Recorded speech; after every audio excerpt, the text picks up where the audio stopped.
Vous n'avez pas besoin d'avoir peur dans votre vie, que ce soit trop tard pour vous, que vous avez fait trop de tort, qu'il n'y a aucun espoir pour vous. Vous ne devez pas vivre dans la peur parce que Dieu est le Rédempteur.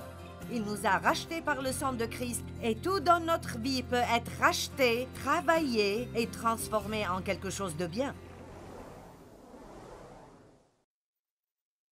Votre propre méchanceté vous châtiera et vos récidives et votre désertion de la foi vous condamnera. Sachez donc et reconnaissez que ceci est une chose mauvaise et amère. 1. Vous avez abandonné le Seigneur, votre Dieu. 2. Vous êtes indifférent envers moi. Et 3. La crainte de Dieu n'est pas en vous, dit le Seigneur des armées. Numéro 1, les gens abandonnent Dieu. Numéro 2, ils sont indifférents. Et numéro 3, où est la crainte de Dieu dans notre société aujourd'hui? Et je n'impose rien. Si vous en avez besoin, prenez-le, mais sinon je parle juste en général, à propos du monde entier et du corps de Christ en particulier. Où est la crainte de Dieu? Les gens ne voient rien de mal apparaître à la télévision et à faire des blagues à propos de Dieu. Et je me souviens des jours où même les gens qui n'étaient pas croyants n'auraient pas osé faire quelque chose de pareil. Et la Bible dit que la crainte de Dieu est le commencement de la vraie connaissance et de la sagesse. Nous n'avons pas besoin d'avoir peur de Dieu, mais nous devons avoir une crainte révérentielle et le respect parce que Dieu est Dieu et nous sommes rien sans lui. Et si nous ne le mettons pas en premier, nous n'allons pas avoir un bon cheminement dans la vie. Amen. Bonne prédication, Joyce. Merci, je continue. Très bien. Numéro 2. L'une des choses que j'ai dû apprendre, et c'est venu très tôt dans ma vie, parce que je ne pense pas que vous pouvez progresser sans cela, et c'est comment être honnête avec vous-même à propos de vous-même. Aïe, aïe. Jean 8, 31 et 32. Si vous persévérez dans ma parole, vous êtes vraiment mes disciples, et vous connaîtrez la vérité, et la vérité vous donnera la liberté. Maintenant, ce n'est pas écouter la vérité qui nous rend libres, c'est l'application de la vérité que nous entendons. Et je ne sais pas à quel point vous savez cela ou vous ne le savez pas, mais les gens sont si trompés. C'est étonnant combien de choses les gens croient qui ne sont pas vraies du tout. Mais ce qui est triste est que si vous y croyez, alors c'est vrai pour vous. Un exemple, peut-être que vous avez commis une erreur dans la vie et le diable vous a trompé et vous pensez maintenant que vous allez toujours avoir une vie inférieure. Faux. C'est un mensonge. Parce que Dieu dit qu'il prendra même les fragments de vos vies et qu'il en fera quelque chose de merveilleux. Dieu ne perd même pas notre peine. Dieu prendra même notre peine et il en fera quelque chose si nous la lui donnons.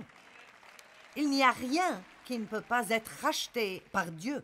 Dieu est le Rédempteur et il peut racheter n'importe quoi. C'est pour cela que personne, ici ou qui regarde à la télé, vous n'avez pas besoin d'avoir peur dans votre vie, que ce soit trop tard pour vous, que vous avez fait trop de tort, qu'il n'y a aucun espoir pour vous. Vous ne devez pas vivre dans la peur parce que Dieu est le Rédempteur. Il nous a rachetés par le sang de Christ et tout dans notre vie peut être racheté, travaillé et transformé en quelque chose de bien.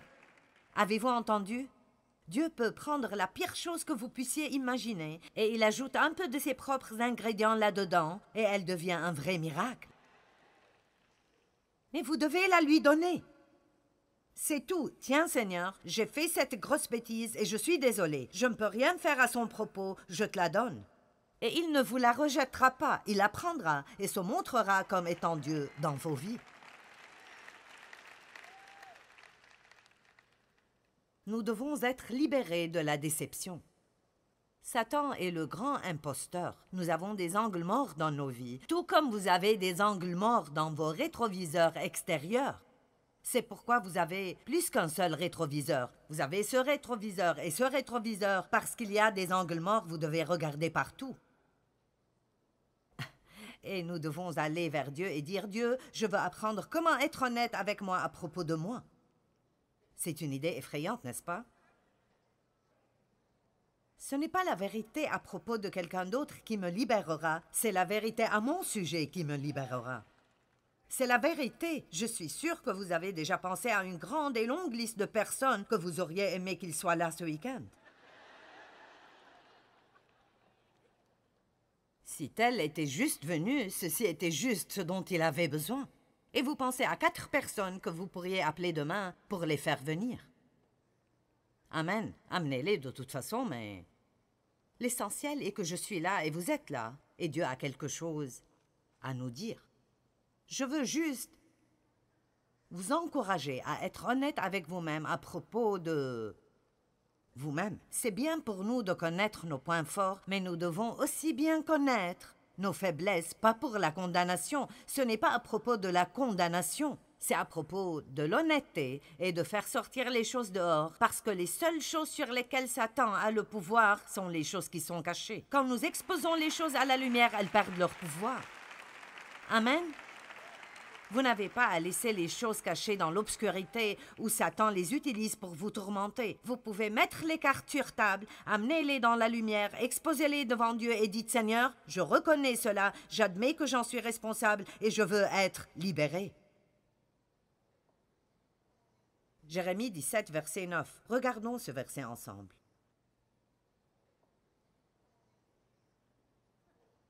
Le cœur est trompeur par-dessus tout. Et il est excessivement pervers et corrompu, et sévèrement et mortellement incurable. Qui le connaît, le comprend et est familier avec son propre cœur et son esprit. En d'autres termes, nous tous, moi incluse, nous avons des idées à propos de nous-mêmes qui sont parfois un peu hautaines et...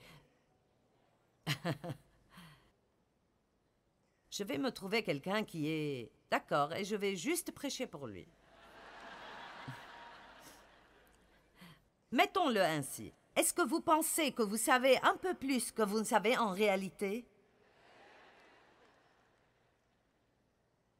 Vous savez ce que j'ai décidé? Personne ne sait rien avant d'avoir au moins 40 ans. Maintenant, écoutez. Vous tous, les jeunes gens, avant de vouloir lancer quelque chose vers moi, écoutez.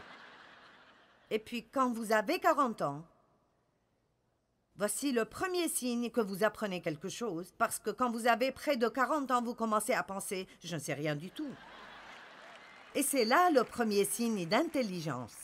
Quand vous dites « vous savez quoi, je ne sais vraiment rien du tout. Je suis juste un cas désespéré sans Dieu. » Et ceci est le premier signe qu'il y a un peu de vie intelligente en nous. Et peut-être que maintenant, nous avons un esprit enseignable et Dieu peut nous enseigner quelque chose. Dave et moi rions toujours. Il y a une maison sur l'autoroute et quand notre fils avait 3 ans, celui qui s'occupe maintenant de tout notre ministère aux États-Unis, nous conduisions près de cette maison et il la construisait. Et Dave et moi en parlions. Ça leur prend si longtemps de construire cette maison. Il a dit, je pourrais construire cette maison en 3 jours.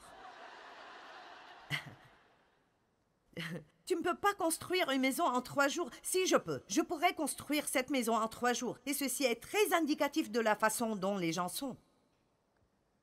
Nous ne comprenons pas. Nous ne savons pas combien nous sommes nécessiteux. Nous ne savons pas combien nous sommes désespérés sans Dieu. Si nous obtenons un petit fragment de victoire, nous voulons avoir une plateforme et commencer à donner à tout le monde des leçons de victoire dans la vie. Vous perdez 3 kilos et tout de suite, vous voulez dire au monde entier comment ils peuvent perdre du poids.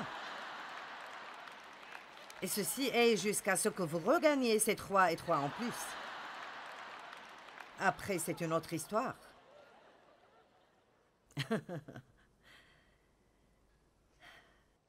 C'est quelque chose d'effrayant, vraiment, quand vous y pensez. Et ceci est quelque chose que nous devrons prier chaque jour. Nous devons prier, Dieu, aide-moi à ne pas être trompé. Pouvons-nous commencer à prier? Dieu, aide-moi à ne pas être trompé. Et s'il y a des domaines dans ma vie où je suis trompé, alors révèle-les-moi. Révèle-moi la vérité, parce que je ne veux pas être trompé et je ne veux spécialement pas me tromper à propos de moi-même. Aide-moi à ne pas penser trop hautement qu'il ne le faut de moi-même. Aide-moi à ne pas maltraiter les gens et sans même savoir que je le fais. Aide-moi à ne pas être si égoïste et fier de moi-même qu'alors qu'il y a des gens tout autour de moi avec des besoins et je suis totalement inconscient de leurs besoins parce que je suis si égoïste. Aide-moi à ne pas blâmer tous mes problèmes sur quelqu'un d'autre. Aide-moi à ne pas rester sans rien faire, dans la déception, à m'apitoyer sur moi-même, quand la vérité est, je suis si bénie, que c'en est à débordement.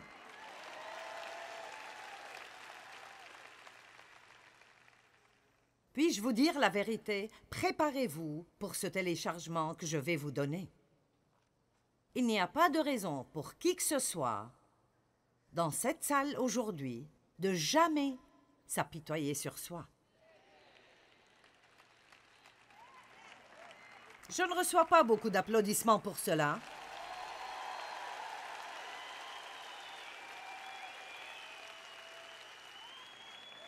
Vous savez pourquoi? Parce que vous avez de l'espérance. Vous avez peut-être une mauvaise situation, mais vous avez Jésus et vous avez de l'espérance et il y a des solutions. Et je dirais pour les gens qui nous regardent à la télé, je sais que certains ont des problèmes horribles. Et ce n'est pas que je n'ai pas d'empathie, j'en ai. Mais j'ai dû apprendre. Je peux être pitoyable ou je peux être puissante, mais je ne peux pas être les deux. Alors je dois faire mon choix. Et tout ce qui n'allait pas dans ma vie était la faute de quelqu'un d'autre. C'était la faute de Dave. Si Dave n'avait pas fait cela, et si les enfants n'avaient pas fait cela, alors je serais heureuse. Et le blâme, et ce n'est pas ma faute, ce n'est pas ma faute. Jusqu'à ce que Dieu ait décidé de me montrer la vérité. Il m'a montré ce que c'est que de vivre dans la maison avec moi.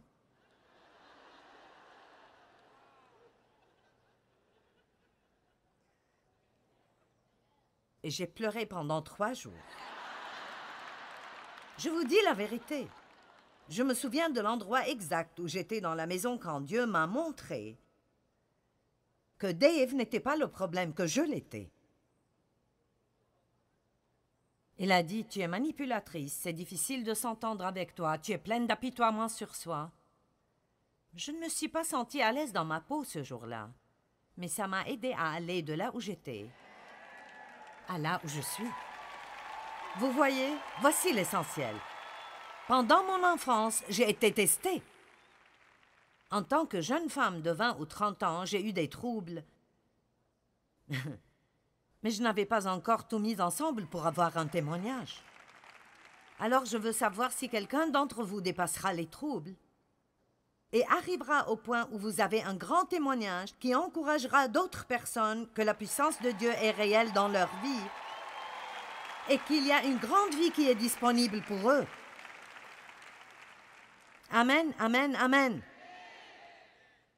Je pensais beaucoup à Abdias, chapitre 1, verset 3, dernièrement, parce qu'il dit « L'arrogance de vos cœurs vous a trompés. » Oh, cette arrogance! Pensez plus hautement de nous-mêmes qu'il le faut, et à chaque fois que nous faisons cela, nous regardons les autres de haut. Je ne t'écouterai pas, tu ne sais pas autant que moi. Écoute-moi pour que je puisse te dire comment les choses sont vraiment. Vous avez compris, n'est-ce pas? Je veux que vous compreniez cela avant que nous continuions vers un autre point. On trouve probablement l'un des plus grands exemples dans la Bible à propos de la déception dans 1 Samuel chapitre 15, où Dieu a oint Saül comme roi et il lui a donné certaines instructions qu'il devait aller dans le territoire ennemi et tuer toutes choses, tout le monde, tous les moutons, tous les taureaux, tous les gens, les hommes, les femmes, tout le monde. Il a dit, débarrasse-toi de tous. Ça paraît un peu sévère, mais vous devez garder en tête que c'était des nations païennes qui adoraient des idoles. 1 Samuel chapitre 15, il est écrit « Et il prit vivant Agag, roi des Amalécites, bien qu'il eût entièrement détruit tout le reste du peuple. » Donc il n'a pas obéi à Dieu. Il a partiellement obéi à Dieu, mais il n'a pas entièrement obéi. Et l'obéissance partielle est en fait comme pas d'obéissance du tout. Est-ce que j'ai besoin de mettre de la crème dessus pour que vous mangiez cela? J'ai dit que l'obéissance... D'accord, je lirai un autre verset. Verset 10. Et Saul épargna Agag et les meilleures brebis, les meilleurs bœufs, les agneaux gras et tout ce qu'il y avait de bon. Alors il y est allé, et au lieu de tout détruire comme Dieu le lui a dit, il s'est débarrassé de ce qui est mauvais et a gardé ce qui est bon. Et puis, pour rendre les choses pires, Dieu a dit, je regrette d'avoir oint Saul comme roi, parce qu'il ne suit pas mes commandements. Maintenant Samuel le prophète est allé vers Saul et lui a dit, Saul, qu'est-ce que tu as fait? Et Saul a dit, écoutez cela. Sois béni de l'Éternel, j'ai observé et j'ai accompli la parole de l'Éternel. Et vous savez quoi? Je pense qu'il croyait que c'était vrai. Il a juste compromis et a pensé qu'il pouvait donner à Dieu une obéissance partielle, ou qu'il pouvait peut-être servir Dieu un peu les dimanches matins, mais faire ce qu'il voulait le reste de la semaine. Oh! Oh! Oh oh! J'écouterai juste Joyce chaque matin. Cela s'occupera de tout. C'est mon temps avec Dieu, moi et Joyce. Vous savez quoi? Je suis heureuse que vous m'écoutez. Mais si vous devez choisir entre Dieu et moi, alors choisissez Dieu. Parce que je ne veux pas que vous me causiez des problèmes. Alors je me sens convaincue de vous dire de mettre Dieu en premier. Amen.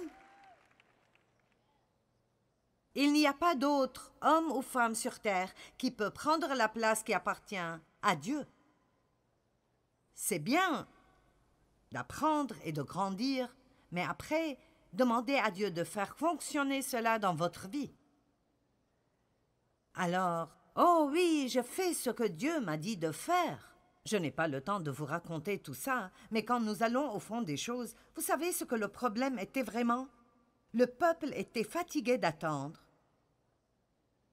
Et la Bible dit qu'il a fait ce qu'il a fait parce qu'il craignait le peuple. Il ne voulait pas perdre le peuple, et alors il a compromis dans sa relation avec Dieu pour que les gens restent heureux. Maintenant, il y a sûrement quelqu'un ici qui a été invité à une fête où vous saviez qu'il y aurait de la drogue et beaucoup de mauvaises choses, et vous saviez que vous ne devriez pas y aller, mais vous ne vouliez pas que vos amis se fâchent, alors vous avez pensé, eh bien j'irai, mais je ne prendrai aucune part dans quoi que ce soit, et je ne ferai pas ceci et cela. Puis vous avez fini avec des problèmes.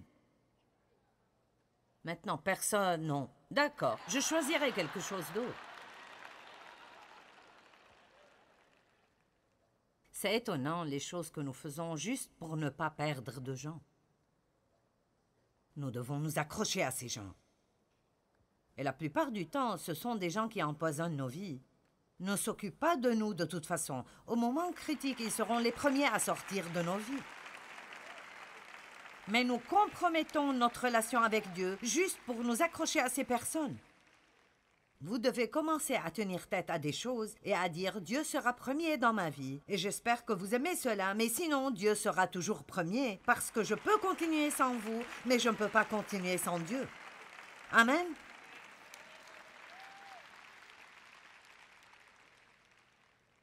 Laissez la vérité vous libérer. La troisième chose dont je veux vous parler aujourd'hui, la première était de mettre Dieu en premier et de le garder en premier dans toute chose. La deuxième chose était d'être honnête envers vous-même à propos de vous-même. D'accord? Maintenant, savoir ce que cette phrase « en Christ » veut dire. Qu'est-ce que cela veut dire que d'être en Christ?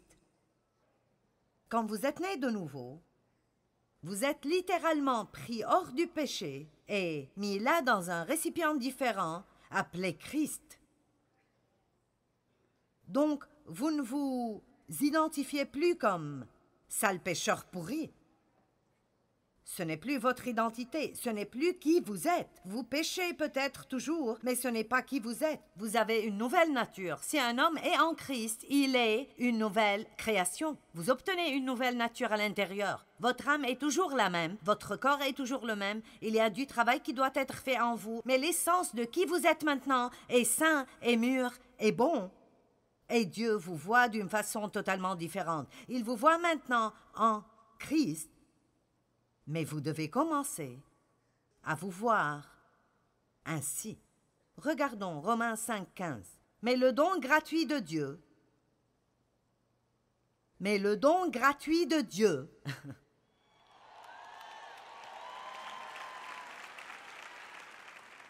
mais le don gratuit de Dieu ne doit pas du tout être comparé à l'offense. Sa grâce est abondante devant la chute de l'homme.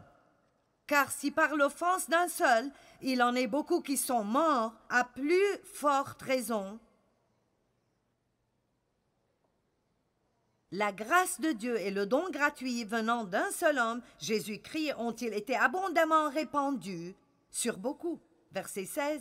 Et il n'en est pas du don comme de ce qui est arrivé par un seul qui a péché. Car c'est après une seule offense que le jugement est devenu condamnation. Tandis que le don gratuit, verset 17. Allez, verset 17. Si par l'offense d'un seul, la mort a régné, par lui seul, à plus forte raison ceux qui reçoivent l'abondance de la grâce et du don gratuit de la justice, la faveur imméritée, le don gratuit du salut, la faveur gratuite de Dieu, nous pardonne librement tous nos péchés. Nous sommes plus enthousiasmés par recevoir un livre gratuit dans une réunion que par le fait de recevoir le don gratuit de la justice en Jésus-Christ.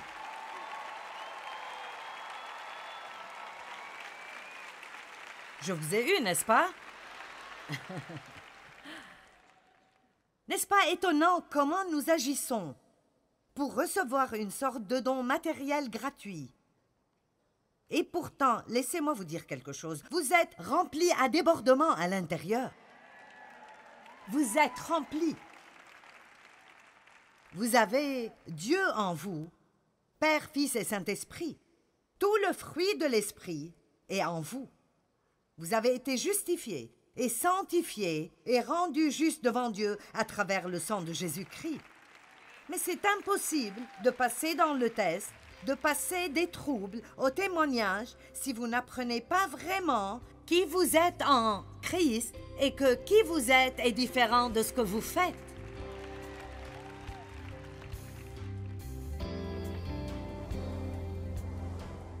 Passer du temps seul avec Dieu est l'une des choses les plus importantes que nous avons besoin de faire. Plus nous nous concentrons sur Dieu, moins nos circonstances nous impacteront. Je vais le redire. Plus nous nous concentrons sur Dieu, moins nos circonstances nous affecteront et nous impacteront.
Hà diều đã bóng nắng cháy giữa đồng, kỷ niệm yêu thương trong mỗi ngày, tiếng ru gọi hãy nhớ biết bao. Tôi xa quê bao năm tháng qua, nhưng trong trái tim không bao giờ xa. Lời mẹ ru con hiu hiu chưa hè, mùa lụt nước lũ bắt